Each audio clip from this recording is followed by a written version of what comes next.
What's going on, everyone? Welcome back to Plus Added Time here on Project Dits. My name, as always, is Nathan, and with me, looking very dapper in this nice little three-piece suit, ready for awards night, it's Darragh. Thank you, Nathan. I can't help but notice you're wearing a tracksuit. What's that about? I took the Tony Pulis approach. Oh yes, that would explain the baseball cap. Yeah, never leave home without it. But you looking a little bit Diego Simeone. Oh, thank you very much. They lost to a Division 3 side yesterday at time of recording. Oh wow! They like top of the league with 2 games in hand as well. Something cheap like that. They are top of the league, yeah, with 2 games in hand, and they'd only conceded 5 goals in La Liga. They've still only conceded 5 goals in La Liga for the third podcast running, but lost 1-0 to the equivalent of a League 2 side in the English pyramid. Ooh. In the Copa del Rey. There would be murder. Is Copa del Rey still 2 legs, or is it 1 leg for this season? I think it's 1 leg. Oh, yeah, same as the League Cup over here, because no one has any time. No one cares. But yeah, how are you feeling, Nathan? You nervous? I'm nervous to give out the Plus Added Time yearly awards. We should have thought of a better name for them. That's my first note. Rolls off the tongue. Well, there's a huge crowd out there, and considering we're all in lockdown, I don't know how they snuck in. I feel like we're going to get in trouble. And that has nothing to do with the awards show. That's just something weird on your subconscious. Yeah. But yeah, we've got a ravenous crowd of people who haven't been outside since last March. That was one of the criteria to get in to the show, was you can't have left your house since last March. And you have to shake hands with everyone in attendance. Yep. And cough, whether you need to or not. Like being a mask, just coughing all over the place. But, you know, I'm feeling pretty good. Still top of the league, Nathan, haven't I? Well, aren't we? You're still top of the league at the moment. That's all that matters. Just leave that there. Stop the count. That is largely to do with us not having played a league game since the last time we recorded, I don't think. Yeah. Had we played... Who'd we even play last? Is it Villa? Yes, it was actually, wasn't it? The Bailly game. Oh, the Bailly game. Yeah, I don't know if we spoke about that. If we did, we won. Yeah. To say that, because I don't remember if we've already spoken. And I don't think Liverpool have played since we smashed Crystal Palace 7-0. So, you top of the table. I don't think you had. Yeah, you got 5 games in hand. Yeah. You just missed those last 3 games. Did you hear the FA Cup game tomorrow against Villa is likely to be postponed, which I'm sure Klopp will be delighted with. Yeah, at time of recording, about an hour before we've jumped on here, Villa's whole training ground has now been locked down. But if it's like the Derby one, have you seen Derby? Rooney and the entire Derby squad have been in contact with someone working there, tested positive, that everyone sees. But the FA have said they still want the match to go ahead. But Derby are going to have to send their academy or something. Thank God it's on Man City, or else definitely would have been called off. Yeah, it definitely would have been postponed, and then they would have played like 5 days later. Defying science. But I mean, sure, let's talk about the League Cup quickly. Let's get it out of the way. United obviously lost 2-0 at home to City. Yeah. It was actually a good performance. It was a good match, I think. Performance-wise, we played well, but if you don't take your chances, you don't win matches, do you? Yeah, I thought you played pretty well. I feel without that first goal that went in, I think that was a bit of a mistake at the back, wasn't it? I'm going to blame the 2 centre backs, because I love to blame United players. But I thought besides that, I thought you had a pretty alright game. Yeah, I mean, we were creating a lot. In the first half, 3 goals got disallowed, which is pretty wild. There's a John Stones handball. Was it a handball? Yes. And, I mean, no. everyone knows it was, but whatever. It didn't get given. Boatload of chances, and there you go. If you don't score, you don't win, as Michael Owen would say. But City going to the final. Do you know they've won it? What is it? since 2013-14, they've won the League Cup every season apart from one when we won it.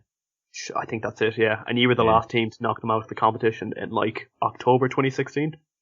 It is mad how sometimes clubs just monopolize cup competitions, but really randomly. Like, it's not like in Germany where Bayern are probably going to win the German Cup and like 99% time do. But you got the Europa League with Sevilla. You got the League Cup with Man City. The weird thing about Sevilla in the UEFA Clubs / Europa League is they didn't win their first one until 2006, and they're the most successful team in the competition. It's insane how you just can't, as soon as they're in it, you just can't beat them. I guess we need to talk about the obviously Ollie and his semi-finals. Like, another one. It is another one. I kind of take not issue, that's the wrong word, but I think you got to reach semi-finals to lose semi-finals. Like, that's the first thing. And also, it's not like we're losing to, say, Arsenal League Cup final where they lost to Birmingham. Like, we're losing our semi-finals to Chelsea, Man City, Sevilla in the Europa League, which might as well be like the Ballon d'Or best ever 11 transported through time. Something like that. So I do think, because it is funny how there's the meme now that Ollie has lost as many semi-finals as Sir Alex Ferguson did in his entire tenure at Man United. But that is Sir Alex Ferguson. Like, no disrespect to Ollie's Gunnar Solskjaer. But I think that's a little bit of, the guy might end up having a trophy-laden career at United, but at the minute, let's hope not. Bit of false equivalency. Yeah, for your sake, let's hope not. But no, I don't think we played badly. We just lost to the better team. I think even Roy Keane, he was the pundit on, and afterwards he was like, sometimes you just got to hold your hands up and say they were better. Yeah, I think rightly so. I think City, their performance against Chelsea was a little scary. I wasn't sure what to expect because they hadn't played for ages, because obviously they were all sick. Yeah. He says lying. And they're a little bit scary looking against Chelsea. Yeah, they just dominated them, didn't they? Without a striker on the pitch. They had, De Bruyne in that false nine, and they just kind of just passed it around Chelsea like they weren't there. It was just, yeah, I know Chelsea aren't playing particularly well at the minute, but even said City were spectacular. De Bruyne looks very lively again, and before their enforced break, they were looking so lethargic, and I was like, oh, we don't need to worry about City this year. Nope. You forgot that they're the richest assembled squad in the history of football. I did forget that. Yeah. I did forget that. But oh well. At least we were in the semi-final. Okay, alright. Ooh, Arsenal have been very good this year. I don't know what you're talking about. They've been very good for 3 weeks. Now everyone's saying they're the best team in the world again. Yeah, they won 3 games in the space of about 2 days, I think it was. And they suddenly went to, like, I think, second. Yeah, but Darragh, last week you left us with a puzzle. Ooh. Can me and the listeners have the answer? Because I don't actually know this one. I had a guess off mic and I was very wrong. Well, Nathan, no you can't, because we have to go out. No, okay, I'll do it for you. So the question for anyone who didn't listen, I can't imagine there's too many who didn't listen last week. It's a great show. The question was, only 3 players in the history of English football, in the English football top flight, have been part of back-to-back league title-winning squads with different clubs. Eric Cantona with Leeds in 91-92, United 92-93, Kante with Leicester 2015-16, and Chelsea 2016-17. Who is the third? Nathan, do you have any idea? I don't have any idea. I thought stupidly that it was Mark Schwarzer. Yeah. But it wasn't. Well, I'm going to shock you here. It was Mark Schwarzer. It was Rob Green, you said. Oh. So it was Mark Schwarzer. It was Mark Schwarzer, yeah. Oh. He won it with Chelsea in 14-15, and then he went on loan and won it with Leicester in 15-16. He didn't play a single minute in either campaign, but you know, good old Marky Mark. That must have been really subconscious, because last week, generally off mic at the end, I went, oh, is it Rob Green? And then you went, no, you're along the right lines. And then during the week, obviously I thought long and hard about it. I didn't completely forget about it. And then the answer's just flown out of my mouth without me even thinking about it. That's brilliant. Genius. Big news, breaking news, Darragh, breaking news. I'm scared. Amad Diallo is now a Manchester United player. Brilliant. So excited for this kid. Is he a kid? Could be about 28, I have no idea. Hold on, we're just going to pause whilst we both go watch YouTube montages of him doing the same trick. Look at that dribble. Oh my god, what a legend. There you go. He's here. Mark Schwarzer is the answer. Amad Diallo, I hope I'm saying his name right, is now a Manchester United player. Wow. Brilliant. Apparently Atlanta wanted him back on loan. I didn't even know he played for Atlanta, so that's good. And we played them in the Champions League this year. I don't think he played. No, he's a year and a half younger than me. That's a scary thought. Okay. Oh, okay. I'm going to get off Wikipedia. Mark Schwarzer is the answer. Mark Schwarzer is always the answer. Oh. If the question is, name an obscure Premier League footballer. Name a goalkeeper who's never played. Who was the third choice or the fourth choice Man City goalie? And he retired a few years ago and he never made an appearance for him. It's either Scott Carson or Richard Wright. Richard Wright, that's the one. Right, yeah. He was promising at Arsenal, wasn't he? I think he was like next in line to David Seaman, and then I don't know what happened. Remember he was at Everton for a while, in the mid 2000s, and then he just kind of, I don't know where he went for ages, and then he just showed up at City, didn't he? Yeah, I think he's part of their coaching setup now, or something like that. But speaking of coaching setups, Darren Fletcher has joined Ole Gunnar Solskjaer. Got Carrick, Fletcher, and Solskjaer. We're building that mid 2000s United squad. Yeah, I can't wait for Roy Keane to definitely get employed by Manchester United. John O'Shea and Wes Brown. Standing in his way. Oh. And Luke Chadwick, get him as the defensive coach. You didn't know Wes Brown was on the bench in the Champions League final when we won the treble? Yeah, I knew that because he's won more Champions Leagues than Gerrard. That's what always gets thrown in my face. Don't know why, he was a good player. That's not really, I know that's not really an insult. Yeah, it's pretty good. Wasn't like Jonathan Greening, the guy who played for I think like West Brom? I think was he on the bench or he was in the squad, something like that. He was from our academy, yeah, and he's a good player by all accounts. Yeah, I don't really remember much about him. He's one of those ones who keeps himself in really, really good shape. Like, 'cause he only stopped playing a few years ago, and then every charity game, he's like the best guy on the pitch because he still really looks after himself, and everyone else is really fat. Yeah, the biggest shock one for me was when I saw Wesley Sneijder about a year after he retired. Just a proper like belly on him. Oh yeah, he's a big boy now. Yeah, it's quite funny. Did you watch the charity game between United legends and Bayern legends? The one where Jaap Stam basically looked like a Premier League defender again. No, I don't think so. I think I watched it. Yeah, go on. It was the one with Gary Neville and David Beckham basically just ran the show because they're both in awesome shape. But like the Bayern legends they'd all enjoyed Oktoberfest like a little bit too often. And there was us just like, because you got like Roy Keane on there who would just still batter anyone. You got Paul Scholes pinging the ball around. You got Schulzer. Sorry, Ollie. I'm just going to say that because I can't speak today. Solskjaer. There you go. Coming off the bench, and Beckham and Gary Neville running rings around these fat Germans. Oh, well done. What a game. When you retire from podcasting, are you going to keep yourself in good shape? Oh no, I'm already in terrible shape. So just, new year, new me. Well, we obviously got some awards to give out before we head to a break, and we go out to give out the awards. Do we want to just list off what they're going to be for the listeners? Yeah, give them something to look forward to, for once.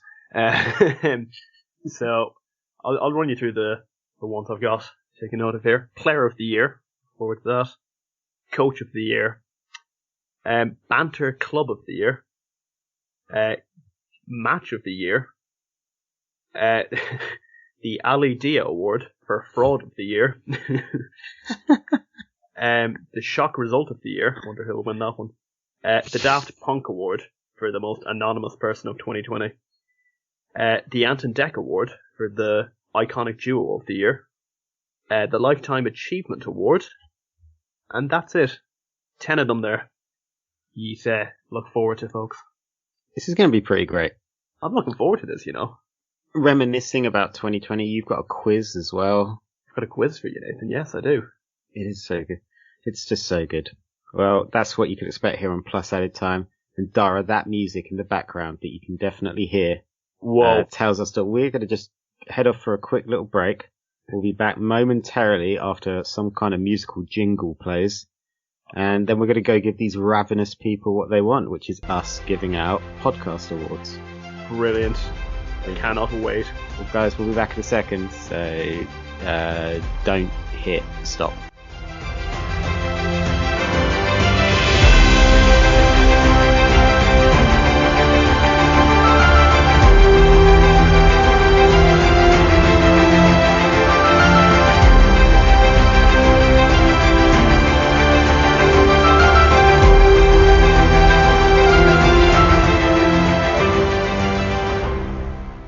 Well, Darragh, here we are on the site where the bowling ground used to be, ready to give out some classic awards. How are you feeling? You look great up here on stage.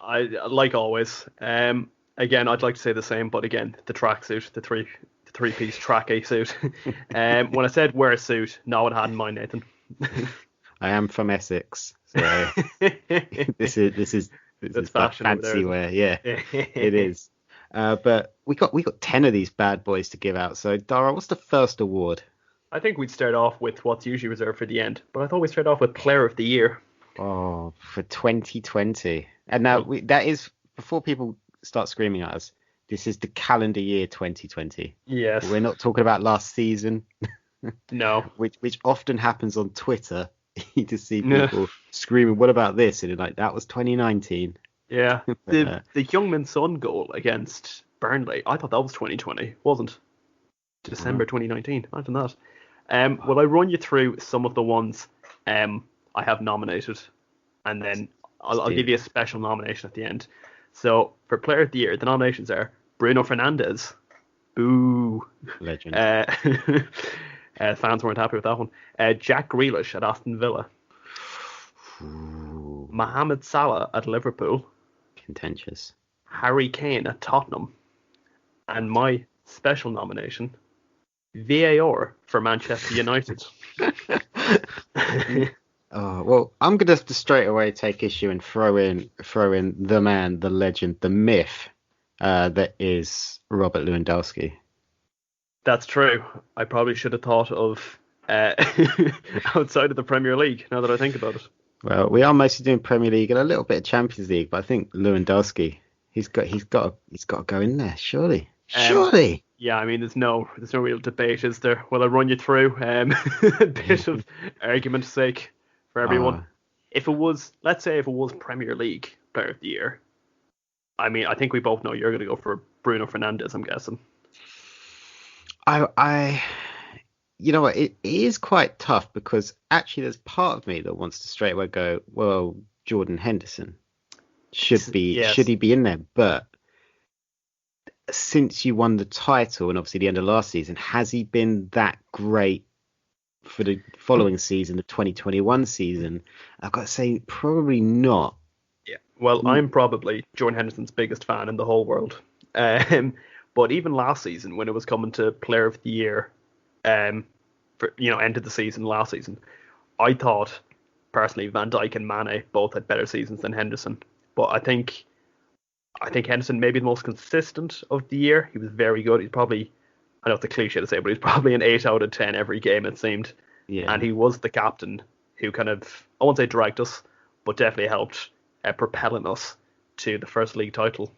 Yeah, but I think for 2020 as a whole, when you look at the year, I think no one's perhaps had a better calendar year, January to February, than Bruno Fernandes. And the stats, and it's not all about stats, but that's kind of all we can point towards sometimes, are nuts. It was think it was 32 goal involvements in 28 games or something like that. Yeah, I got 17 goals and well, I didn't. Bruno Fernandes did.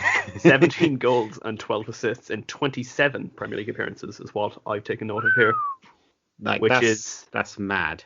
29 goal involvements in 27 games. Yeah. Salah scored the most in the year with 23, and De Bruyne assisted the most in 2020 as a whole. But Bruno Fernandes kind of had a good mix, didn't he? Yeah, and you do see all the stats, and this is kind of the only time where we're really going to include these calendar year stats. Is kind of this time when we're giving out awards, because I'm not the biggest fan of them when they're completely out of context, because you're like, well, that's not how football works. But that's why we're here today. And I don't think anyone kind of to come into a club and immediately drag that club up to the level where it should have been beforehand anyway. But he is the guy, and he's also a machine. He plays in every single match. Yeah. So I know it sounds like just favoritism, and it is partly. Well, but I think Bruno Fernandes might get the nod, but I do think Lewandowski. Ooh. Yeah, if it was Premier League well. alone, I would have to go for Bruno Fernandes as well. Taking you from, was it like, as much as it kills me to say it, took you from what, like 6th or 7th maybe at the start of 2020, and then he came in and he just, the Virgil van Dijk effect of just signing in January and just dragging you to not dragging you there, but definitely bring you up a gear, making just confidence in the team, making everyone play better, isn't it? Yeah, that's it. And so I think Lewandowski, he should have won the Ballon d'Or anyway. I don't know why they couldn't have done it virtually or anything like that, but apparently the French people don't like that. So people forget that the Ballon d'Or is actually just a French magazine award. Yeah, it's weird what it's become, but that is what it is. And but I'm gonna stick my flag at home. I'm not gonna go away. I'm gonna stay home, and it's gonna be Bruno Fernandes. I think he's got to be my nomination. Ooh, I think I'll give this one to you. I think I'll agree with you that for just how good he's been for the entire calendar year, I thought it was just a really good run of form at the start. But in fairness, he's done it the whole year, hasn't he? So he has literally. He's won. I think it was our Player of the Month, 6 out of the 8 that we give out, or something like that. Isn't it like the Premier? Since he's joined the Premier League, he's won half of the Player of the Month awards, something like that. He's been mad. He's crazy consistent. But there we are. And here he is. Here he is to collect the award. Bruno, hello. Hi, Bruno. Very quiet, Bruno. Good. Oh, well, that was a good start. A very good start for me. But what's next? We've got 9 more of these to give out. We've got so many awards and so little time.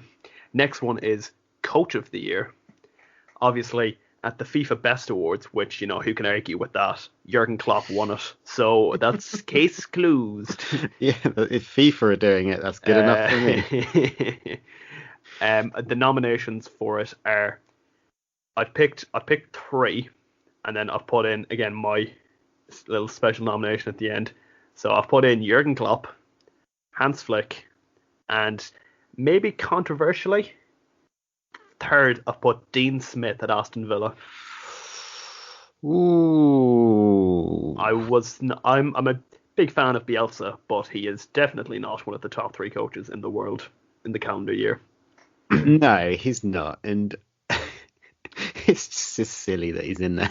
It's ridiculous. And my special nomination, you just knew I was going to have to sneak him in at some point. It's Steven Gerrard at Rangers. Rangers have been very good. Yes. There's no, but I think they did have a dodgy end to last season. They did have a dodgy end to the 1920 season. Yeah. But I just think, again, when I put nomination, I don't expect them to win. I should probably clear that up first. It's just someone I want to give a special mention to. But Steven Gerrard last season managed to win a knockout tie in Europe, something that Celtic haven't managed to do since 2004. That is very good. And they've been unbelievable this season. They've only Yeah. conceded themselves something like 5 or 6 goals. Yeah. Goal difference of 52 after 22 games. Something mad like that. That is mad, but he is yet to lift anything.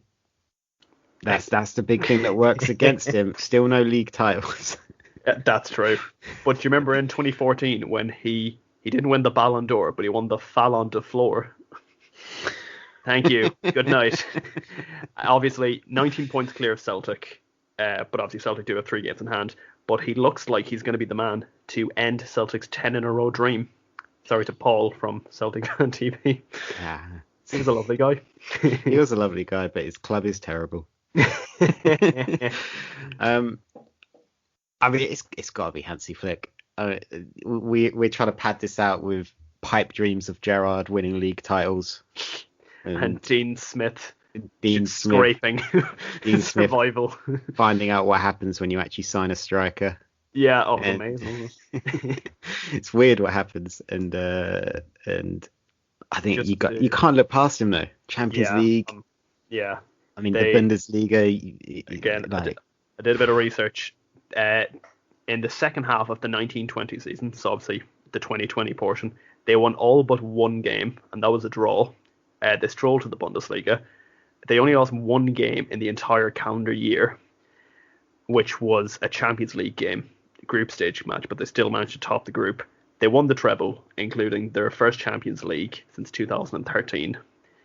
But Klopp did win Liverpool's first league title in 30 years. He was top of the table on New Year's Eve. He still is. Topped his Champions League group, went unbeaten at home for a 3rd calendar year in the Premier League. I mean, it's still got to go to Hansi Flick. I know that the Bundesliga is not competitive the right word.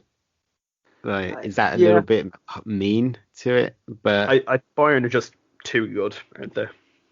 They're far too good. Yeah. And also that the cup, I don't really know too much about that, but I'm still gonna have to go with Hansi Flick. I'm sorry, it sounds like I'm picking on the Liverpool players and the club here, but I would rather die than give it to Klopp. No, I'm joking. Well, luckily I've got the executioner on standby.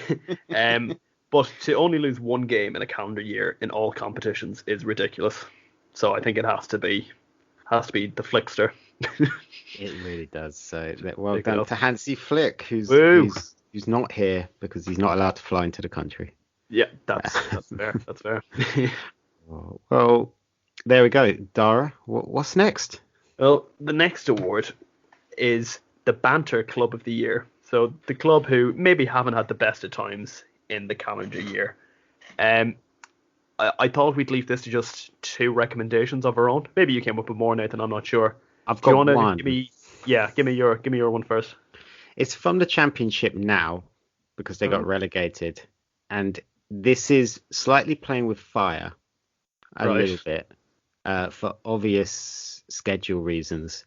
But I'm just talking about last year. So if the unthinkable happens this weekend, then I'm only talking about 2020. But it is Watford. Watford, okay. Watford, who got relegated. Who ended Liverpool's unbeaten run. The amount of managers that club goes through. That's a good point. Is unbelievable. The amount of, this really is just to Troy Deeney, but the amount of bad mouthing people he does, the amount of acting like a smart ass that he does, they're terribly run. Yeah. They sack people like, if I'm presuming that owner sacks people if he just gives them a funny look in the morning. Like, one week, one of my trivia questions is going to have to be name as many Watford managers you can remember since they got promoted back to the Premier League in 2015. That would be a good question, actually. They're now onto a guy who's called Zisco, who, like, it's not the guy who made the Fong song. It's a different guy. I don't even know what that is. Is it game with an X, does it? Yeah, that song that goes Fong for Fong Fong Fong. Cisco. That. Oh, yeah. Cisco, yeah. Yeah. Is it the fun song? No, and I think at some point, I saw someone tweet it, but I also wish Watford would just get on with just make Troy Deeney player manager. That clearly seems to be what they are Oh, dying to do at times. Like Troy Deeney spends most of his time now doing Talk Sport because he's got an actual show on there, and I just don't understand the way that club is run. They've got so many resources. They've got some yeah, good players as well, but it's just run like a bit of a joke. And they did beat Liverpool's unbeaten run, but that's great. But that's about it, isn't it? that's that it is what it is when you then still get relegated. Yeah, that's a good point. Didn't they sack? Was it them who sacked Nigel Pearson with like 4 games to go Yep, for no reason. for no reason whatsoever? Yeah. And then they act surprised when they get sacked. And they brought in that Russian guy at the start of this season, and they've sacked him already. My highlight of the year, I don't know if you've seen it, but Ben Foster has started a YouTube channel. It's great. Yeah, it's I fantastic. recommend it to anyone listening. It's class. All right, he's got his GoPro in the goal, hasn't he? Yeah, it's class. It's good. It's a really fun idea. I'm surprised not everyone's done it, like thought to do it. I know, Obviously, only yeah. goalies really can, but it's a Maybe great idea. maybe while they're in the Premier League, maybe there was like a bit of contention about it. I don't know. Probably. No one Probably knows. not. I don't No one know. knows. Bastards. But yeah, for me, it's got to be Watford. And it's not even really for the players. There's some good players there, but I can only imagine they don't when they turn up to training every morning, they don't know who's taking charge of it, I imagine. That's a pretty good point, yeah. For my banter club of the year, I've went a little close to home. I've gone for the Republic of Ireland national team. Oh, good shout. You're probably thinking, it's been a rough Who? year for pretty big country. Ireland have played 8 games this year, under their new manager Stephen Kenny. Nathan, how many goals do you reckon they scored in that time? 0. You're very close. It's 1. And it was a 90, I think it was like a 93rd minute header from Shane Duffy. I watched all the games this year. I managed to miss that goal because I was so convinced we were going to lose out in the pub with a few of the lads. And I went to the bathroom, came back, they scored fuming. They also failed to qualify for Euro 2020, losing in the playoff semi-final to Slovakia on penalties. Just losing a lot. Do you remember when, I think it was one of the first shows we did, Ireland were playing England at Wembley, and it came out that Stephen Kenny, the manager, had played they were saying like best Irish moments of Irish history or something, and a load of the players took offence to the video, so I can only imagine what was in that video. And you're probably thinking, oh, it's a huge game against England. It's a Nations League match or whatever, which isn't even a thing. And I'd stop you there and I'd go, no, it was an international friendly against England's like 3rd string, probably. Pretty much, yeah. And he still bet us 3-0. But again, ranked 36th in the world, which doesn't sound too bad. But when you consider we're not going to the Euros and North Macedonia, who are 65th, are not good, haven't won a competitive game since June 2019, and that was at home to Gibraltar. Oof. It's been a rough year for the boys That is in a green. rough year. I mean, so I think just for the fact that he walked in and played Ireland's best moment. I'd love to know what that is. Just imagine it's like a Father Ted compilation or something. I think he just walks in and he goes, look, we're gonna really inspire you with a bit of Irish history, and then he puts I forgot what the film's called. It's the Mel Gibson Braveheart. He's put Braveheart on, and the players are like, what the fuck? James McLean not impressed. But again, Stephen Kenny, he was coming to play this revolutionary football that the Irish national team had never seen.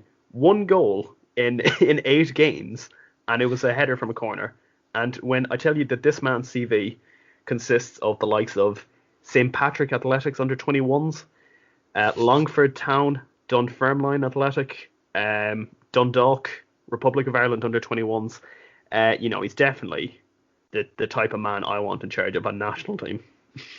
How do people get? Because it's to become manager of Republic of Ireland, like in Irish football, that's a big deal. It might not sound like to Yeah. obviously some managers, but you're not going to get Jose Mourinho signing up to do that job. But still, that's quite a big job. How does it? How far down the list of applicants do you think he was? Um, I mean, I'd like to imagine he wasn't even on the initial list, but they just probably just kept getting rejected. I mean, when Mick McCarthy was the manager before that, which is really weird to think about. I can barely remember many Mick McCarthy moments. And, Martin O'Neill, a good manager. I was happy with Martin O'Neill. Took us to Euro 2016. Bet Italy in that game. You could say that was Italy's reserves, but I tell you, I don't care. Do you know what I mean? And in the knockouts, we were actually 1-0 up against France in the round of 16 for ages, but they scored 2 goals late on to knock us out. So in an alternate universe, Adair scored the goal in the final against Kieran Westwood. Yeah. I think you've converted me to that. So Hornets, you're off the hook for now because I'm going to have to go for the Republic of Ireland national team. Ding in the tail. Woohoo! We finally won something.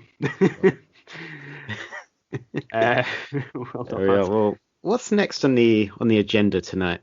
Next to the agenda, I went for game of the year / match of the year. Believe it or not, I picked all Premier League games again because obviously I named was it shock result of the year? I think we both know 2 definite contenders for that, so I tried to leave them out of this one. For match of the year, I've gone for Man City 2, Leicester 5 at the Etihad. Spurs West Ham 3-3. Chelsea 2, Man City 1, the game that won Liverpool the league. And Liverpool 2, Manchester United 0 in January. Nathan, do you want to add anything to the list? For match of the year, yeah, I do actually, and it comes a bit left field, but I'm actually going to go for the Europa League final. So Sevilla 3, Inter Milan 2. I don't even think I watched that, which is a terrible thing to say. Well, it opened. Lukaku scored a pen in about the 4th or the 5th minute. Luke De Jong for Sevilla then goes and equalises about 5 minutes later. He then, on the half-hour mark, or just after the half-hour mark, he puts them 2-1 up. Godin then scores, I think it was like a minute and a half later to make it 2-2. And this is before half time. And then the second half was just a wild array of just 10 men running up to try and score and then having to track back as fast as humanly possible. There was not a lot of defending in this match. Proper under 12s, yeah. Yeah, and it actually ends with a Lukaku own goal. To put in about from memory, it was about the 80th, or just before the 80th minute, to put Sevilla 3-2 up and then win the thing. Jeez, I actually don't remember that at all. I don't think I've seen that. I need to watch this. It was wild, and there wasn't some great defending on show. It's funny being a Man United fan and just see Ashley Young bombing down the Inter Milan left. Yeah. Ashley Young, who missed a tap in yesterday. I think did I send it to you? It was like the opening 5 minutes of the Inter Milan game. If you've not seen it, anyone, Lukaku's not on the pitch and they get a penalty. So up steps the big guy, Alexis Sanchez. Misses the penalty. It comes to Ashley Young, who then whacks it against the crossbar. So, as a United fan, that was hilarious. Composure at its finest. Do you know, one of the biggest shocks of 2020 was finding out that he actually isn't bald. He just shaves his head. Do you remember that? Madness, isn't it? Because he's actually got a good head of hair. Same with I mean, he doesn't have a good head of hair this one, but Martin Skirtle actually isn't bald. Just shaves it. Yeah, it's really weird, isn't it? Wow, you've got to put that in shock of the year. I know, yeah. I probably should have. Yeah, I think that's got to be one of the nominations for my match of the year. Has to be. Yeah. That. I also can't remember. You'll probably be able to tell me because you know everything. But was the Sheffield United 3-3? Was that 2020? No, that was I think November, because that was definitely going on the list. That along with when Wolves bet Man City and Molyneux. I remember watching that, but that was like the 29th of December, something like that. I think I wanted to put Norwich beating City in this, and then all the matches I could think of were like, oh, that was 2019. Yeah, it was mad. I think, for my little plug for you, Nathan, my rogue opinion, my rogue nomination was a match I discussed, again, on one of the early podcasts. It's Aston Villa 0, Leeds United 3. It was just a really good kind of end-to-end game of football, and it resulted in the hat-trick Bamford means that that were fun at the time. I don't think he scored since. Probably not. Actually, another one I'm going to throw out just purely as a Liverpool fan was we bet Crystal Palace 4-0. It was the first game after we'd won the league. So it was, the first game after we'd won the league. And it was the first game in Premier League since Opta stats started being recorded in, I think it's like 2006, I think they always say. It was the first game in the Premier League where a team has failed to produce a touch in the opposition's box. Mad. Which is a mad one. But I think purely, probably partly based on the fact that I was there, I was at the match. It was a really good day and it was a very long night. I'm going to go for the Liverpool-Manchester United game back in January. Just the image of Salah one-on-one with De Gea. Daniel James, just the upper body strength of a sloth or something. Just, I don't know why I picked a sloth. So when you called it match of the year, what you actually meant was match you enjoyed the most. And I went with a match that was actually good. That's it. Doesn't matter. I want to nominate Man United 6, Leeds 2. But I think it's gonna. Well, no, we'll mutually decide on this. I mean, I'd probably go for that Liverpool United game just for what it meant, and another one for what it meant was when Chelsea bet Man City. But I'll probably go with maybe the Spurs West Ham game because I've never watched a game where I thought a team were so certainly beaten as when Tottenham were 3-0 up. Yeah. And Manuel Lanzini's goal the last second of the game. That was wild. Oh, I forgot that actually happened. So I know, yeah. I mean, because you've not seen the Europa League final, I'm going to withdraw it. Never happened. I can't think of a better one. I think Spurs West Ham. I think I'm going to have to agree with that. I'd forgot that even happened until you just reminded me of it. Yeah, it feels like a long time ago. And when Leicester smashed Man City at the Etihad, that was a very good game as well. That was hilarious. That was class. So we're going to give that to, I don't know if we give it to Spurs or West Ham or both. Let's give it to Manuel Lanzini. Well done, Manuel. The man who was being groomed as the Philip Coutinho replacement for years, which seems really weird now that I think back to it. That never really materialised. You can always sign him. He'd be about as good as Philip Coutinho is. There you go. For now, next one is the Ali D Award for Fraud of the Year. It's gonna be so hard. I'll run you through some of the ones that I've picked, and then obviously give me your suggestions as well. I've gone first of all for Pep Guardiola for failing to reach the Champions League semi-finals, which I think I'm justified to do, considering he didn't lose to, like a Bayern Munich or a PSG. Lost to Lyon, wasn't it? Yeah, I mean, like Lyon they've got a good side, but yeah, they aren't in Man City's stratosphere. And I think they were like 9th in Ligue 1 at the time as well. I don't even think they're in the Champions League this year. They weren't. They weren't even in it. They didn't even qualify. So well done to Pep. The next one, I went for Frank Lampard, which I think again, ooh. I think based on how much money he spent and how Chelsea were being bigged up as these title challengers, there were people saying Chelsea were realistic, like a team to win the title. And I mean, I never thought that, but I didn't think they'd be as bad as they are. They are terrible.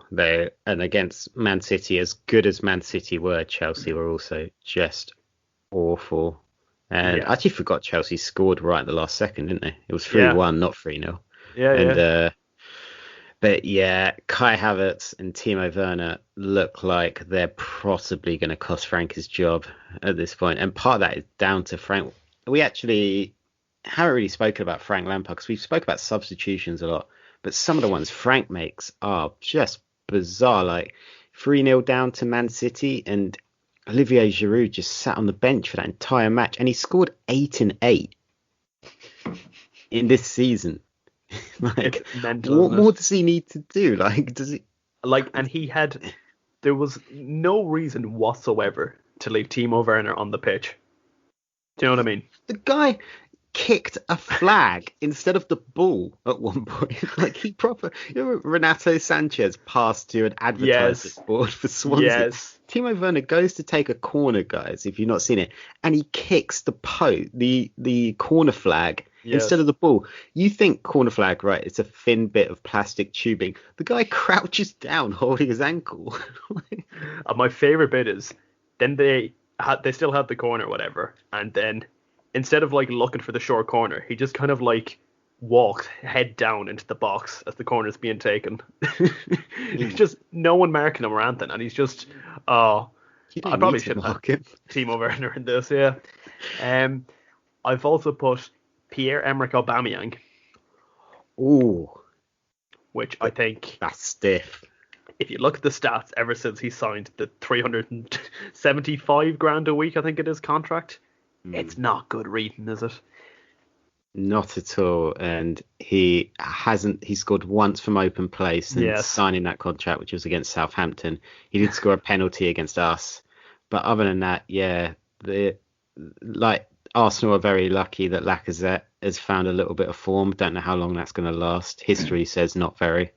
And but yeah, he's not scoring, and Arsenal fans are rallying around him, which is Yeah. nice to see for once, because usually you just see him getting chastised. I'm sure the guy's going to come good, but I think it's beginning to look like he should have left when he had the chance to, like, well, Yeah. not when he had the chance, but in the summer to kind of get a bit of a fresh start, because he is going to start scoring goals again because he's that good. But And you know, it's not good at the minute, is it? he is the captain of an Arsenal team Oh that God, were as is he? low as 15th on Christmas Day. I didn't even know he was captain. I can't even remember if he's club captain or not, but he wears the armband in all the games. So I know he must Xhaka be. was, but then he got stripped of it when he threw that strop. So I guess, That was yeah, he class. must be. That's hilarious. And then my final one. It's got the special nomination as well.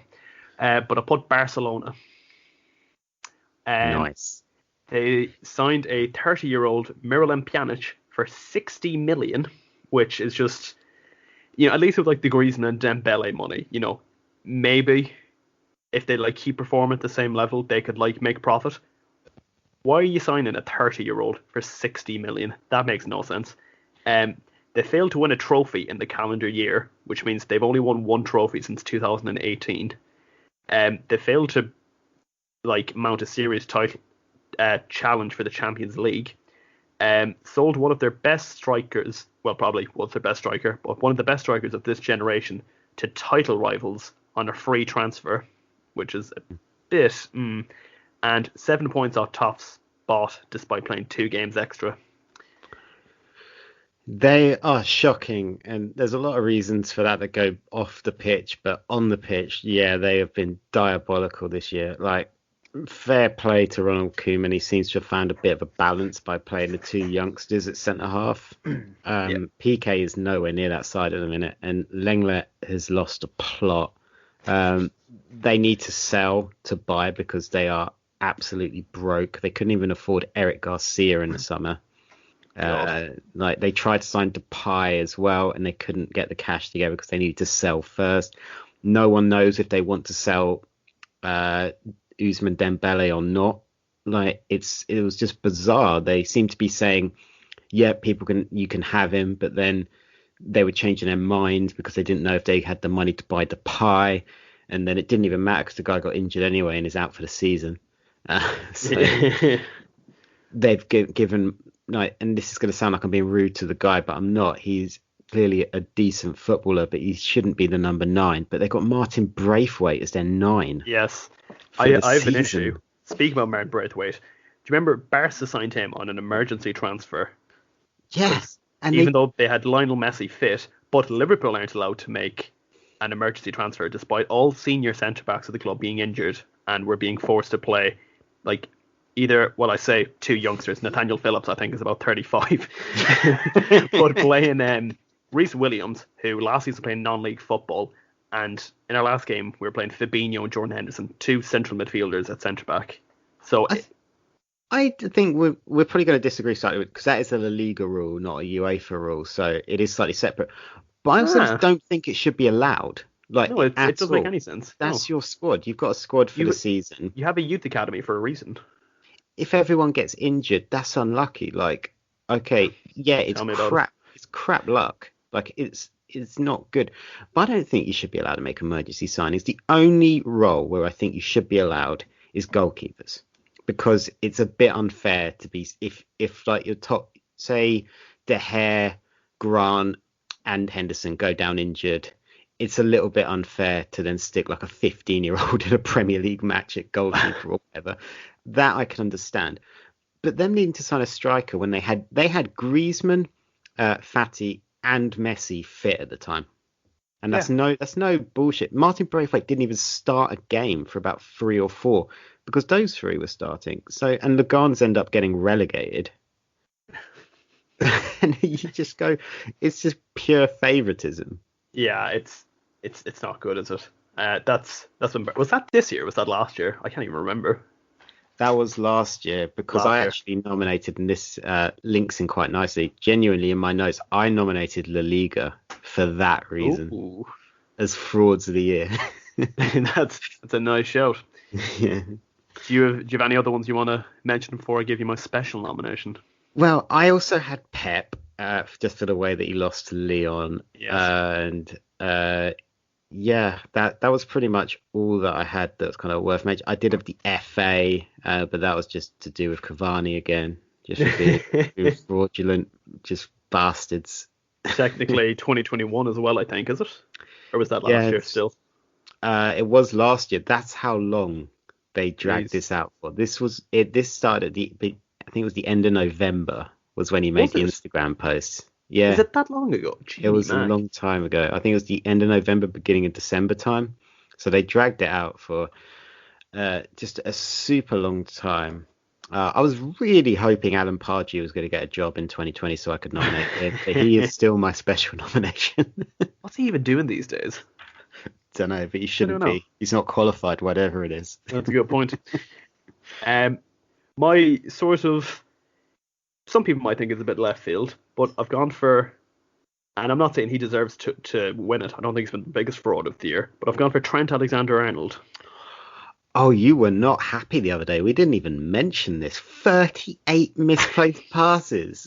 Do you think? And I'm pretty sure I've been saying it the whole season long. People keep telling me, oh yeah, but he's all right defensively, and he's still getting assists, right? I looked into it since February, right? And I know you can say, there's been a bit of a layoff, but in the last 26 games in the Premier League, he's made 3 assists. And one of them was in February.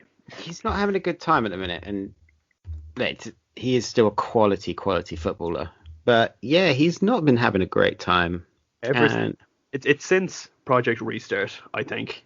He came back and he just didn't look the same. He scored a good free kick against Chelsea. That was, that when Frank Lampard was shouting at Klopp. I probably should have included that in some sort of list, actually.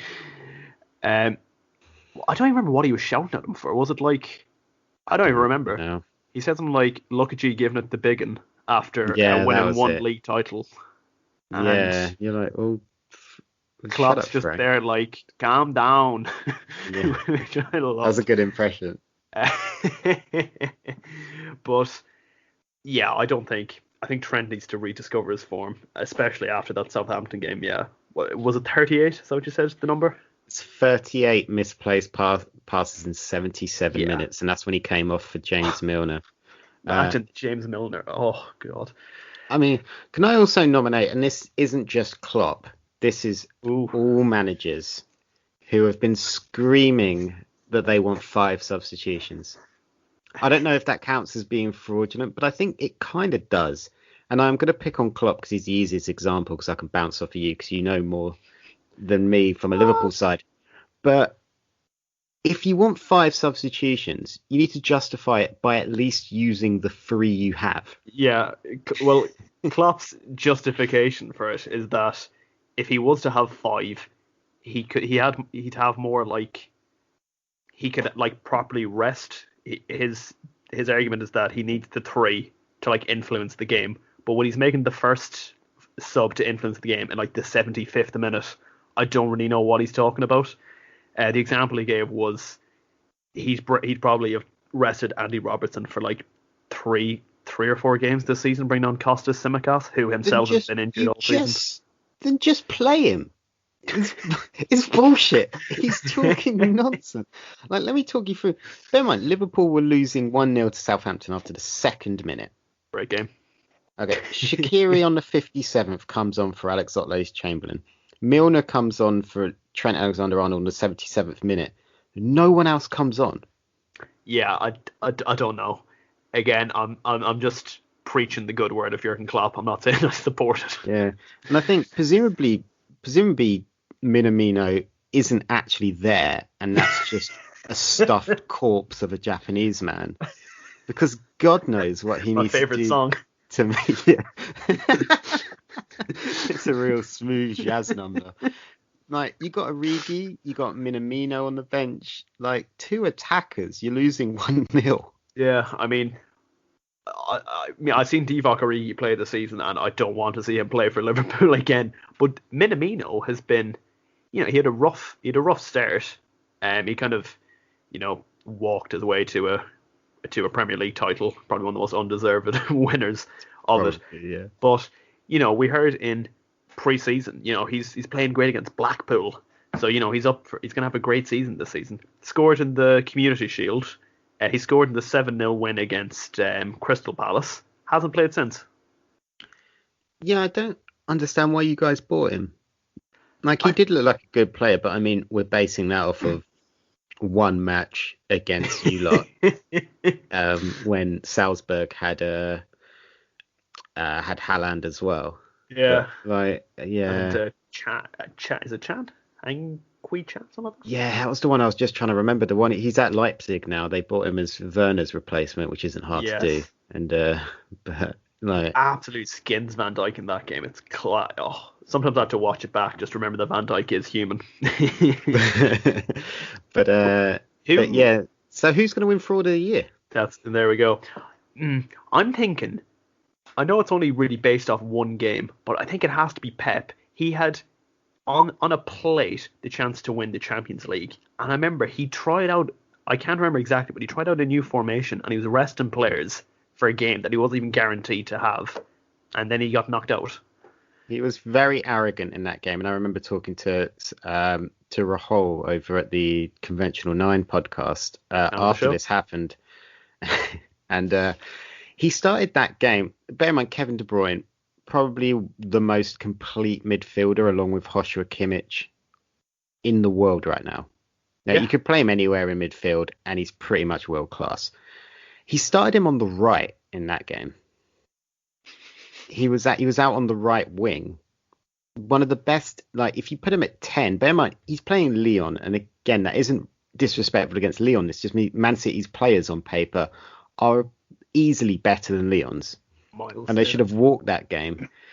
So why take your best central midfielder and put him on the wing? I don't know. Like, I have no answers. Must be 6 months on. I still have no idea what he's playing at. So yeah, that is, for me, I think I am going to agree with you. I think Pep has to win it for absolutely costing Man City the chance to play a semi-final. Had it on a plate. It was one-legged, the knockout games. They knocked out Real Madrid, which, they weren't great haven't been great in the Champions League this year in general, but they won La Liga with like a really solid defense, I believe. But Varane just kind of like gifted them the Militao game. Yeah, Militao, I should have nominated for Fraud of the Year. That guy playing for Real Madrid, like, good God, he is shit. You're not a fan, so he's awful. Massive. Next one, we'll move on to. This will probably be a quick one. Shock result of the year. I only picked 2, and I'm pretty sure we all know. Yeah, I think we're going to have the same 2. Do you want me to read them out? Oh, take it away. Well, it's Aston Villa 7, Liverpool 2. Yeah. And the other one that I've noted down is Spurs 6, United 1. Oh, I went for And Barca, sorry, and the other one yeah. obviously is There you go. Bayern 8, Barcelona 2. Yeah. Now, I'd definitely go for the Villa win. I think obviously the score in the Bayern game is pretty ridiculous, but I remember even going into it 100% expected Bayern Munich to win pretty comfortably. I think it was maybe the manner of the win that was a bit sort of shocking, but Liverpool rocking up to Villa Park start of October had a pretty good start to the season. Obviously, bit maybe not the most consistent team after the restart in June, but I thought, pretty handy game. They have a few good players. I predicted them to get relegated this season, but I like Jack Grealish. I think Ross Barkley's a good player, and I didn't really know that much about Ollie Watkins at the time, and I think they were like 4-1 up at halftime. And it just every time they went forward, you just knew they were going to score. I remember Allison was missing for that game, so Adrian was playing. And the thing is, I don't even think Adrian is like that bad a keeper. I think he's pretty good when it comes to like shot stopping. I think he's pretty good in that respect, in that aspect. But when it comes to playing the ball with his feet, just he can't do it. And that's where he always gets caught out. Always gets caught out in possession. And it happened in the Atletico Madrid game. It was the reason we got knocked out of the Champions League last season. It was the reason we probably the catalyst for how bad this game went. And yeah, I'm going for the Aston Villa game.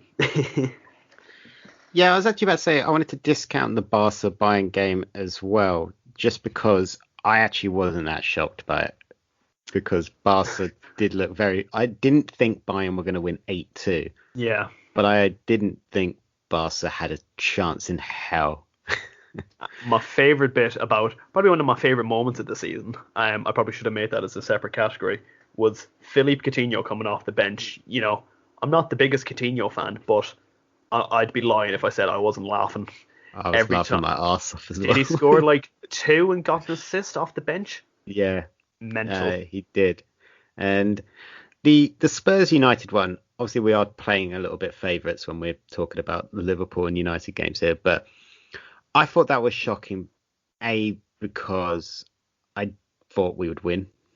I just thought we had Spurs number last season when Jose came to town. I thought we had a pretty good team out, and then we just looked terrible. And it was during the very short spell at the start of the season where we just couldn't defend. Harry Maguire had lost his head a bit after what happened in the off season, and we just looked absolutely dreadful at the back. And yeah, we just got run riot. And it's funny because we actually opened the scoring. Yeah. With a Bruno Fernandes penalty, and then I thought, okay, here we go. But we just couldn't defend. There was about a 3-week period of this season where we were amateur at the back, and we've righted that ship a little bit now.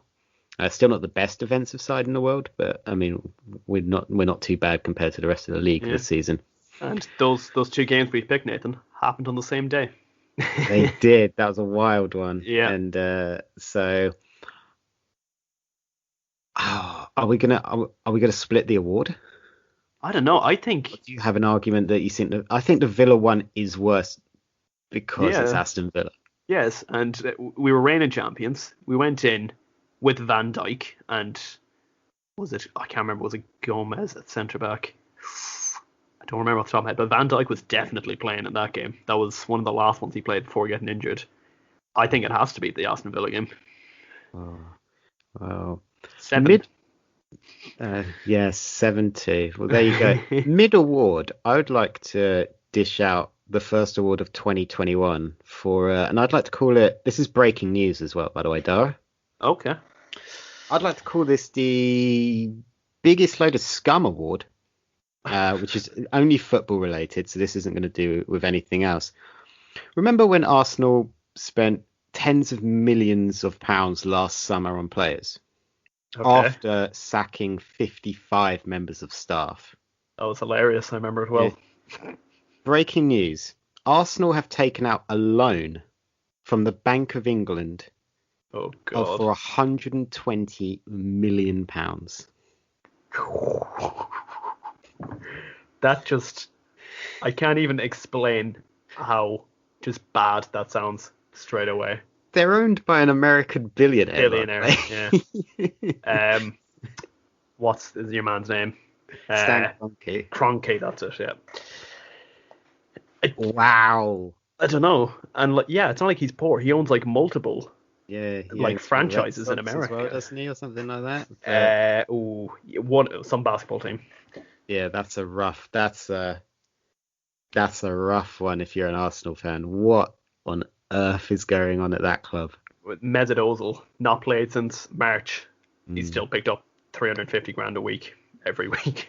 Yeah, he's off to Fenerbahce apparently, but according to news yesterday, DC United, the club that Wayne Rooney was at for a little bit in the end of his career, playing career. Although I don't even know if Wayne Rooney's officially retired. I know he's manager of Derby at the minute, but He's player manager, yeah. they've made an offer to have him as well. But 55 members of staff lost their jobs last summer, and then they signed Thomas Partey for like 40 million quid, and now they're getting loans for 120 million. Yeah. It's a not short-term very good. loan as well, so apparently they're going to be paying that back quick. Oh, God. That kind of screams of Leeds United in the early 2000s, doesn't it? Oh yeah, that's hilarious. But yeah, I thought I would just break that because I just think Arsenal should be recognised for sacking 55 members of staff as well, and then signing Thomas Partey and giving Aubameyang a new deal. And sacking, the biggest crime of all, Gunnersaurus. Yeah, Gunnersaurus, which Ozil helped keep. Gunnersaurus being the Arsenal mascot, not Jordan Pickford. So I don't. wow. So I think should we give them let's call it the Limp Gun Award. Okay. Oh. There you go. That's award number 11. I think. There you go. Well, we move on to the Daft Punk Award, the most anonymous, pointless people of 2020. First one I've got down, Jesse Lingard. I don't think he's been anonymous at all. He's fucking everywhere. Oh, that's true. Not on a football. Yeah, I meant more in a football sense. Yeah, should have cleared that one up. Has he? I don't think he's played this season, has he? He played in the League Cup for one match. Let's not forget, we were already 1-0 up against Leicester on the final day of the season, but he did score the goal that secured us Champions League football. He scored our last goal of last season. Yeah, he scored against Leicester. God. Last game of the season, it was us v Leicester. Winner got top 4 basically, and we ended up coming third thanks to Chelsea and Wolves. But Lingard, the ball went to Schmeichel. Schmeichel made a mistake. Lingard pressed him, got the ball, scored our last goal in a 2-0 win. That's mental. I no recollection of that. My next nomination, he's actually been pretty topical lately. Benjamin Mendy. Oh, Benjamin, he is hilarious, isn't he? He never seems to play, and when he did last season, he always seemed to be making mistakes. I remember the game where we won the league, the Chelsea City game. He's at fault for the first goal scored by Pulisic, isn't he? He tries to pass it to his teammate and just pass it into no one, and he goes on to score. And quite topical this week, but for all the wrong reasons. Yeah, he's not very responsible, and I think I'm surprised he's still there because I thought someone like Pep would have got rid of him a season or so ago because he was just injured when they signed. No, they signed him fit, and then he got injured for like half the season. But he's always just basically doing live streams or throwing New Year's Eve parties when you're not meant to. Like, the guy's an idiot. Let's just say he's lucky that Christmas was like 2 weeks ago, because he would definitely be on Santa's bad list one day. He would. I would like to my nominee's just gone straight out of my head. Oh no, there it's back. I would like to nominate Adama Traore.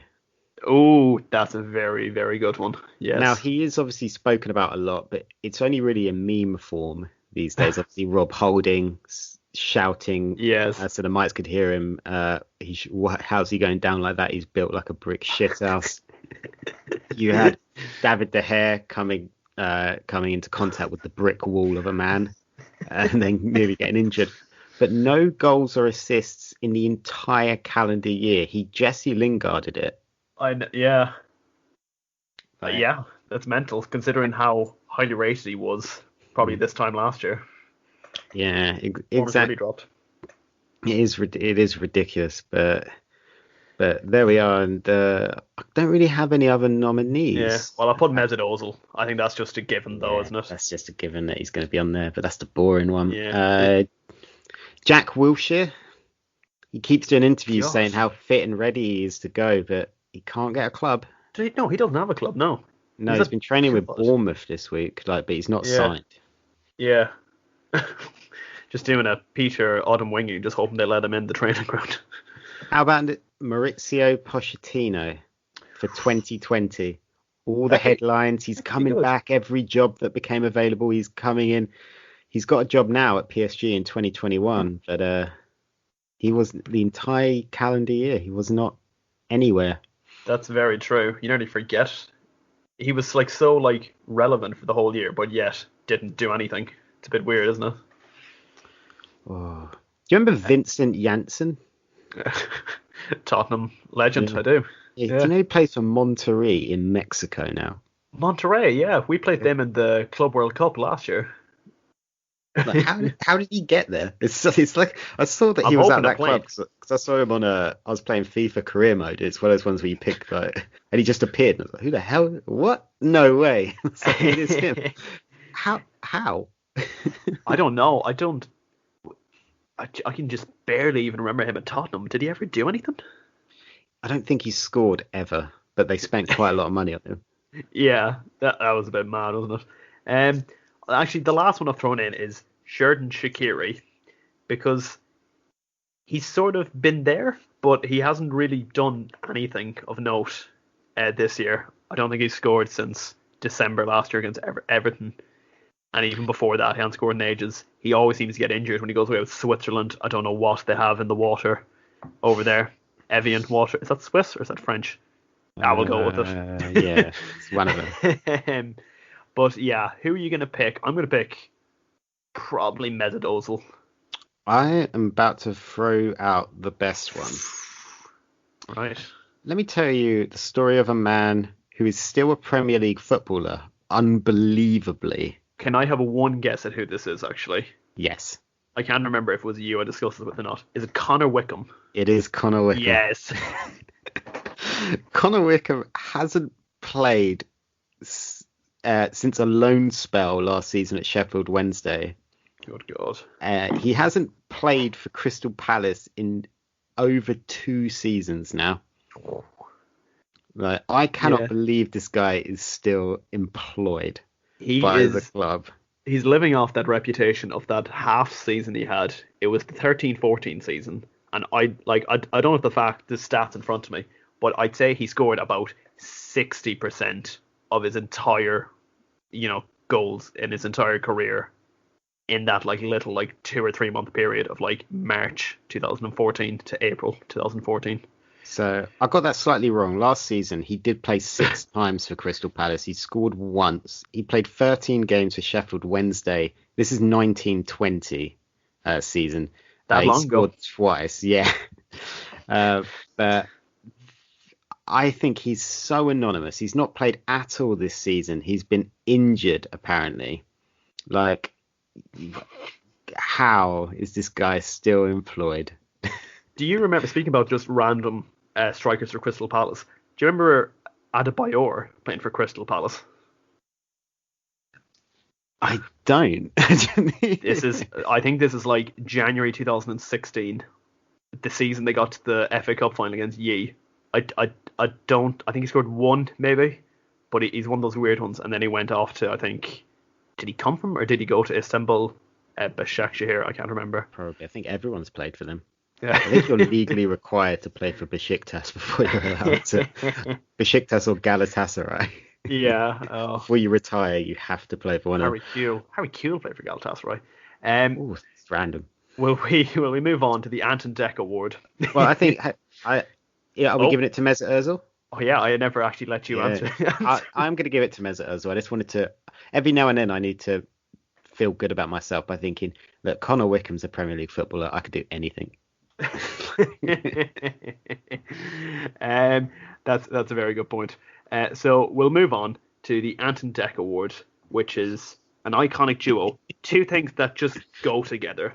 Okay, Oh. Nathan, I'll throw you. I've got four, and I'll run you through them very quickly. I've got Harry Maguire and heading over the bar from corners. I think I counted at least 3 or 4 last night. He gets his head to everything, but it just never goes on target. I've got Naby Keita and injuries, which I think is very fair. Hector Bellerin and foul throws. Oh. There was that stat, wasn't there, where Arsenal at one point had more foul throws than they had goals from open play. This is like December, I think we were talking. And the final one I've gone for Manchester City fullbacks and breaching lockdown regulations. And Phil Foden. I'd like to put Mason Greenwood and your girlfriend. Just in there. And that's to everyone listening. That's not just talking to you, Darragh. Cheers. Do you have any other ones? Song and Kane. Yeah. I think they're the joint highest assisting and scoring duo in the history of the Premier League, as in assisting each other. Yeah. With Lampard and Drogba. I'm hoping that's right. I'm determined to believe they do up each other's shoelaces. That's how close knit I think this partnership is. And in honor of Heung-min's son, Harry Kane had his own son this year. Just in memory to the good man. Just in memory. Is Song dead? R.I.P. Yeah. Yeah. I can't really think of anything else. Klopp and moaning in December.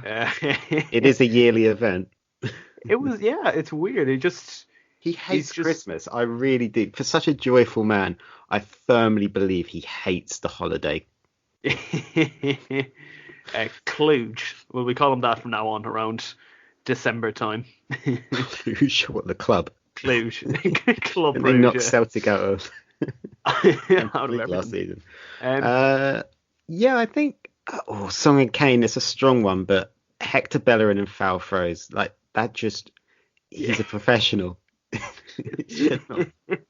My favourite bit about that was, instead of getting on with their lives, didn't Arsenal go to the FA and complain, and they gave them video footage of all these other foul throws that hadn't been penalised.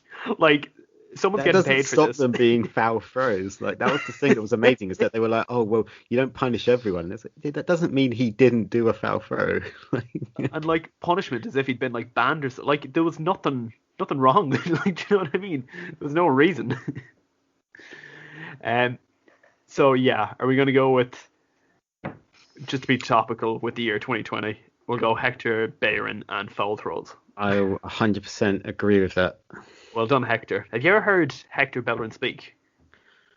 No, I've not actually. Is it weird? Is it when Chris Smalling speaks and you're like, whoa?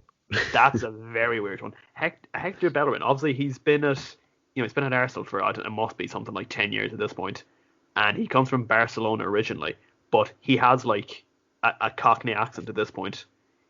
It's really weird. Just look up anything with him. I don't really care, to be honest. And the final award I've got is the Lifetime Achievement Award.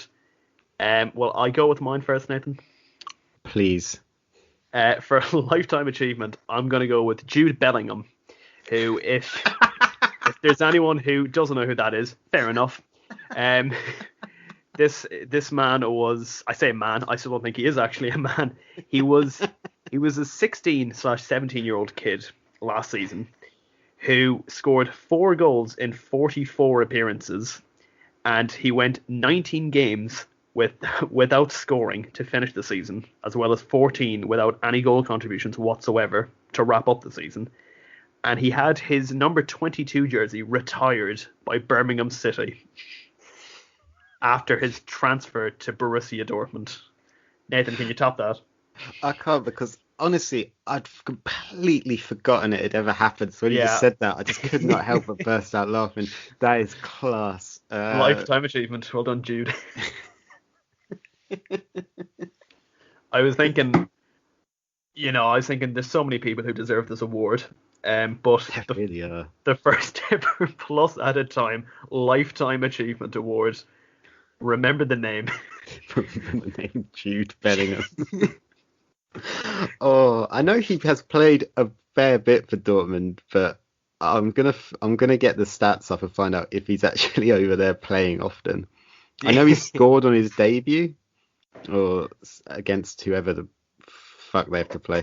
Oh, he does play. He wasn't in the squad the other day, but he has been playing a little bit. So good luck to the lad. 11 league appearances, no goals.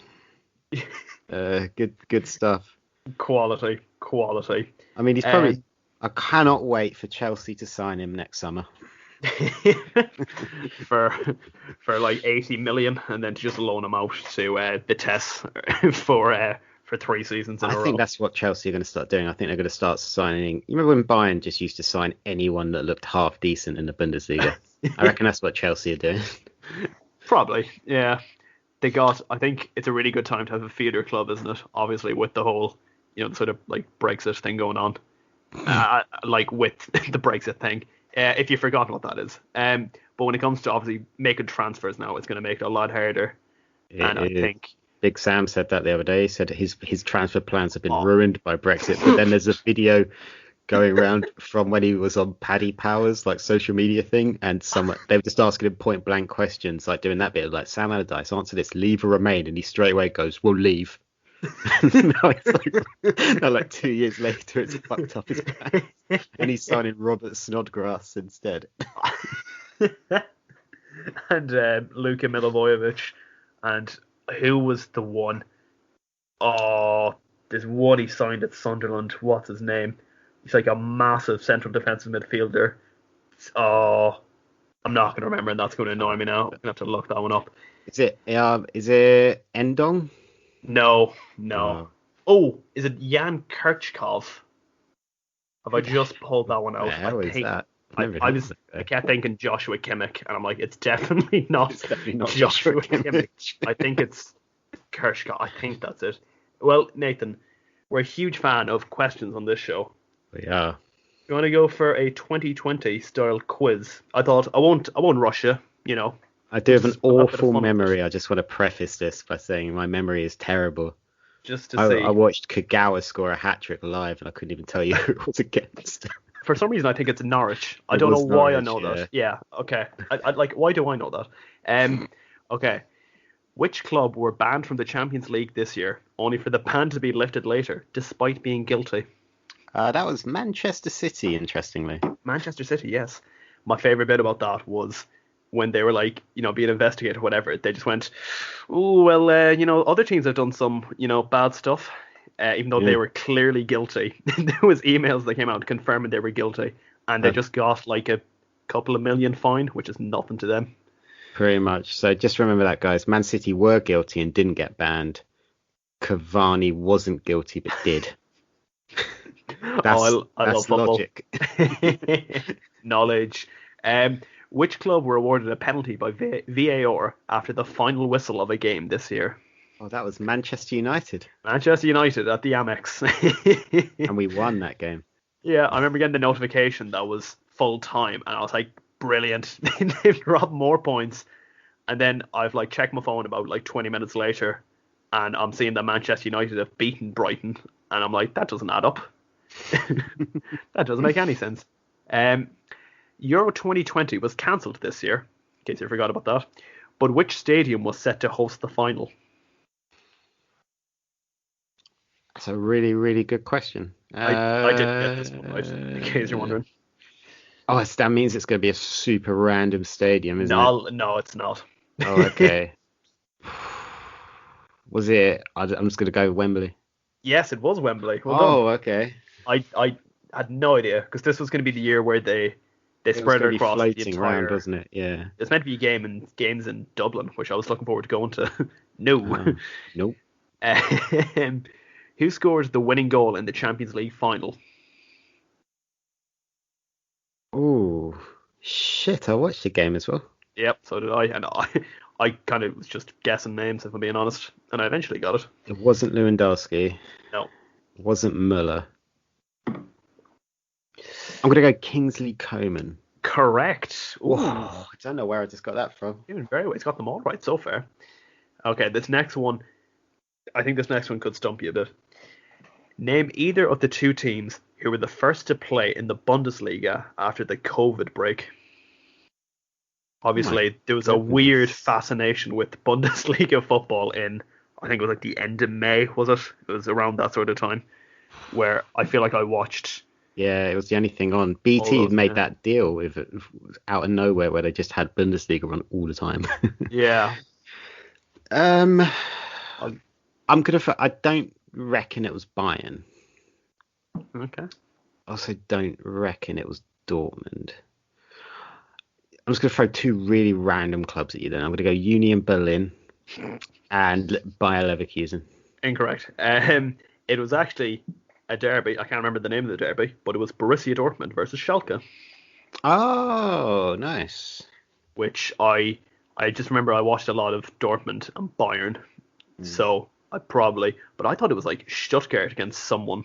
I don't know what. I don't think Stuttgart are in the Bundesliga now that I think about it. I think they just got relegated. Yeah. I probably should have said that. Who scored the decisive goal that earned Liverpool the league title in June?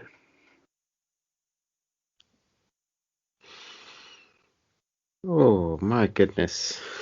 It's a really good question. It is. I know you won it at Cantor. It wasn't even close. Not the league. I mean the. Cantor is one of my favourite places in the UK. It's also a great midfielder for Chelsea. And, you know what? Let's throw his name out again. Short corner taken, Origi. No, it was actually Willian. It was Chelsea. That was the name goal. 2. No, the Chelsea Man City game. Good. Fernandinho handballed it on the line, got a straight red card, and then Willian stepped up and scored the penalty. Lost it for Liverpool, was it 6 years earlier? But 6 years later, wins it for Liverpool. Nice bit of. I assumed you were playing. I didn't even think about that question properly. It was a good trick question, wasn't it? This one we've discussed already. Which club ended Liverpool's unbeaten league run in 2020? It was Watford. Anti Club of the Year. Okay. Which legendary Ballon d'Or winner was nutmegged in Hackney Wick in a viral video in February? Oh, I remember seeing it loads and loads of times, and I've got no idea who it was. Well, I'll give you another hint of something that happened in that game. Oh, was it Zidane? No. The Ballon d'Or winner was through on goal, and he had some fella from down the pub shout at him to square it to him. He never did, and he just smashed the top corner. Do you remember who it was? No, I don't. I'm going to go Ronaldinho. It was Kaka. It was as well. I'm not saying that was the catalyst for, the lockdown and all that, but end of February, it went pretty downhill after that. Who scored a hat-trick on their debut for their new club on the 18th of January, just 23 minutes into their first appearance? Obviously, Haaland? It's not. Yes, well done. Jeez, I didn't think you'd get that one. Well done. Thanks, man. Which city was supposed to host the Europa League final, only for it to be moved to Cologne? I think you might get this because you were so close to the final. Was it Lisbon? See, that's what I guessed as well, and I don't know why. It wasn't. It was Gdansk. Oh, no, I wouldn't have got that. And the Champions League final was meant to be in Istanbul at the Atatürk Stadium, where Liverpool won it in 2005. Oh. I nearly booked tickets for it, like you're talking like August 2019, just because I was so certain that we were going to get to the final. Good thing I didn't, because would have lost a lot of money on that. Name either of the two teams who were the first to play in the Premier League after the COVID break.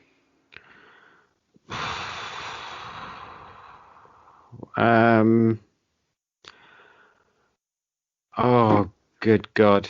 Will I I'm give you a trying to hint? remember. It's Is it responsible Villa, for. Sheffield United? It was, yes. It was that infamous goal line decision game. Oh, I think that's why I remembered it as well. Yeah, where the keeper has the ball behind the line and he like Yeah. pushes it up against the post, which is still behind the line, and it was never given because apparently all the sensors were being blocked because there was so many Yeah. players in the goal or something stupid like There that. was something about who was in. It was a really Villa had a really random goalie as well. Yeah, I was it can't like remember his name. Nyland? I think it That is. was it. That's it. It's Nyland. Yeah, he was brutal. Yeah, he's not great. Could not catch a cold. Oh, It's good I for him hope. actually. He did well. Yeah, He it's a good survived thing. fine. I wouldn't catch Anthem in this Yeah. year. The first Premier League game of the year was broadcasted on which channel? It's a very weird question, and I don't remember. I'm taking their word for it. Amazon Prime. That was my guess. No, apparently it was BBC One. It was I knew it Bournemouth was one of against them, and I Crystal had to flip Palace. a coin in my head. I don't remember that. And my final question I'll ask you is what? And the final question is the name of the proposal to restructure the Premier League and redistribute power in English football was nicknamed Project. Ah, shit. We did a whole bit on it, and I can't remember its fucking name. This was actually my demo tape to for my trial for this show. I did a piece on it. Yeah, we did an entire thing on it. Oh, it's gone. All I've got in my head is Project Restart. Go Project on then. Big Picture. Big picture. Fuck's sake. It's a weird one. It was a weird one. Terrible memory. Don't remember why it's called that. Well, Nathan, to wrap it up, well, I'll run you through quickly. I've got a list of just random things that happened in the year 2020 in the football world. Go for it. I'll just run through them very quickly. Okay. West Ham earned more in revenue this year than AC Milan or Monaco. That one surprised me. I can believe that. Liverpool beat Man United in January to sew up the Premier League, and Match of the Day finished the show with a Mike Dean compilation to mark 500 games refereed in the Premier League. Everton reject a 100 million bid from Barcelona for Richarlison. Oh, Fab says that wasn't true, but it's still funny. FA refused to broadcast Liverpool versus Shrewsbury fourth round replay after Klopp refuses to attend the game due to being on winter break. It doesn't have the same ring to it as spring break. No. Premier League clubs vote to change the transfer window date back to September the 1st after no other league copied them in finishing before the start of the domestic campaign. I love that. Yeah. Alisson provides more assists than Jesse Lingard. Yeah, it's not totally shocking. That was fun. That's a good point. Quote of the year I gave to Pep Guardiola when he said, Phil Foden is the most talented player I have ever seen as a football player or manager. Pep Guardiola being the man who managed Lionel Messi in his prime. In March, fans were initially postponed from stadiums for, how long do you think it was? What, the fans were allowed back in? They were like, fans were going to be not allowed in the stadium for a certain amount of time. Initially, how long do you reckon that was? Oh, I think it's probably like 2 months or something. 2 weeks. That was the initial thing. Madness. Yeah. My contender for worst transfer of the season, BBC replaced Match of the Day time slot with a live episode of Mrs. Brown's Boys.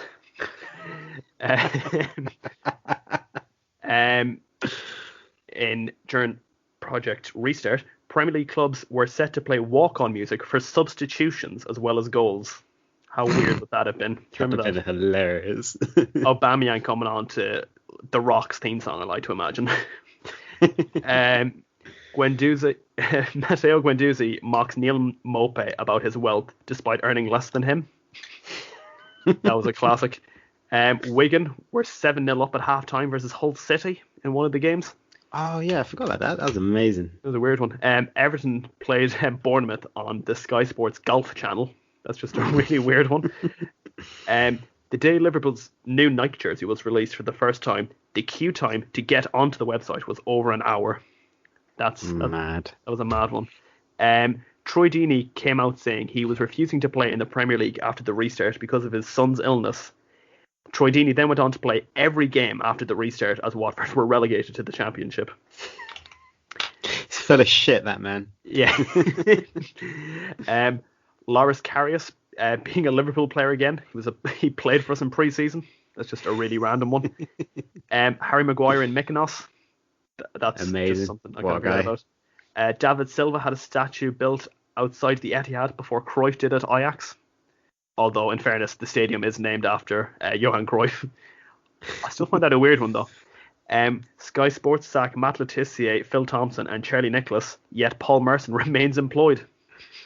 Because he's good for a clickbait quote, is Merson. That's why. It's so funny you should say that. My next one is I swear this is true. You can look it up on YouTube. Paul Merson claims Gunnersaurus was on 80 grand a week. I swear on my life.